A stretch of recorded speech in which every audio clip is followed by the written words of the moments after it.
It has happened.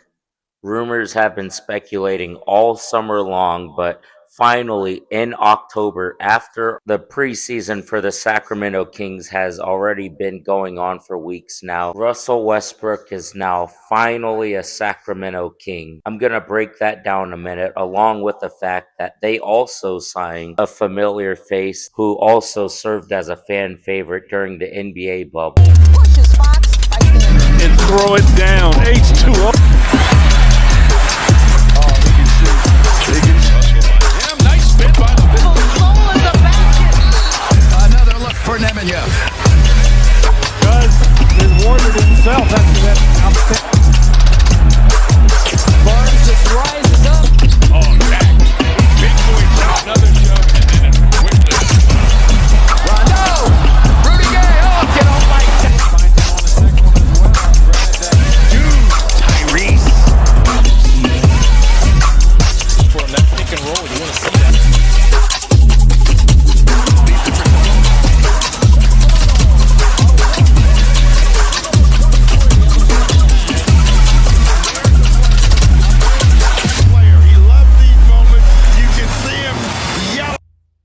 I don't know how to feel about this. Russell Westbrook did indeed have a successful season this last year in Denver. Why has it taken this long for this player with an MVP record on his resume to get signed? Why is it that not one of the other 29 NBA teams didn't push to sign Russell Westbrook? We have seen other vets get kind of forced out of the league when they were, without a question, good enough to still be on a team, such as Dwight Howard, John Wall, DeMarcus Cousins, as just a few to name. From the first two preseason games, most specifically the first one, which was honestly kind of painful to watch, as in the first half of that game, this team most certainly needs help with their perimeter defense. Russell Westbrook will, without a question, not necessarily fix the problem, but definitely help them out a lot. Another hole in this Kings roster is that they only have two natural point guards on this roster, one of them being Dennis Schroeder. The other one is on a two-way contract. He's not even eligible to play the entire season. Devin Carter, at this point, I feel is more so like a tweener than a natural point guard or more of a shooting guard. But we also got to remember the Kings currently have a massive log at the guard positions. Well, I mean, just think, yeah, they might only have one natural point guard who'd be good enough to crack the rotation at this moment, but I'm going to name all of the guards on the Kings roster right now. They have Dennis Schroeder, Zach LaVine, Malik Monk, Keon Ellis, Neat Clifford, Devin Carter, along with Isaiah Stevens, who is on a two-way contract, along with Terrence Davis, who is still on a non-guaranteed contract as we're still halfway through preseason. Why is it that Russell Westbrook, a player with an MVP record on his resume, is just now signing with an NBA team when free agency started all the way back in early July? I don't know how much or if Russell Westbrook even had any impact on it at all, but the Denver Nuggets fired their very well respected coach Mike Malone during last season. Many say that it was mostly because of the rocky relationship between him and Calvin Booth, but it has been known that Russell Westbrook isn't the most contributing type of player. I've heard many others say that he's kind of the Dak Prescott of the NBA.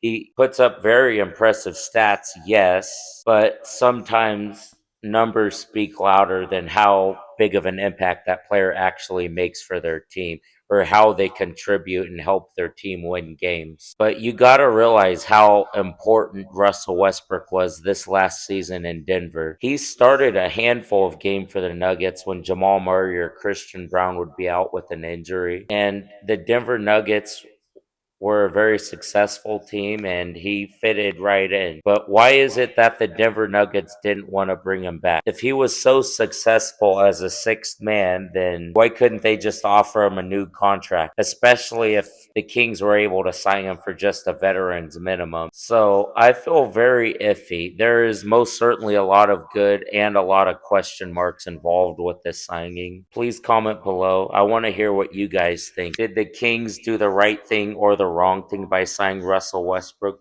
Do you believe that he's going to help the Kings out, or is he going to do the opposite and they're only going to make things worse than they already are? In other news, Russell Westbrook was actually not the only player who the Kings signed today. They signed DaQuan Jeffries, who was actually a member of the Sacramento Kings for a few years. After going undrafted in 2019 and being waived by the Orlando Magic in training camp, he immediately signed a two-way contract with the Kings back in October of 2019. His rookie year, he ended up cracking the Kings' rotation and was used as the backup power forward, beating out Jabari Parker. DaQuan Jeffries actually performed all right while playing for the Kings in the bubble, as they fell just short of making the playoffs in 2020. The season after that, DaQuan Jeffries was actually able to earn himself a guaranteed contract, as he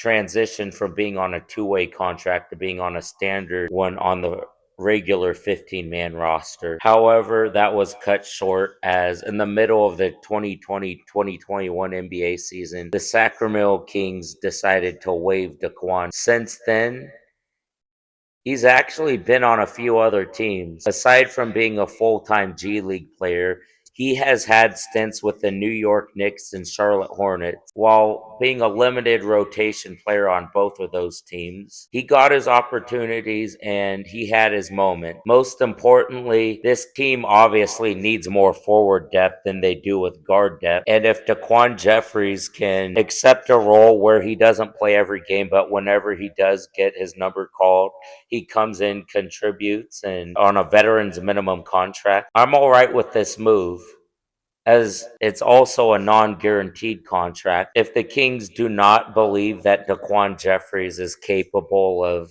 cracking their 15-man roster, then they can just let him go.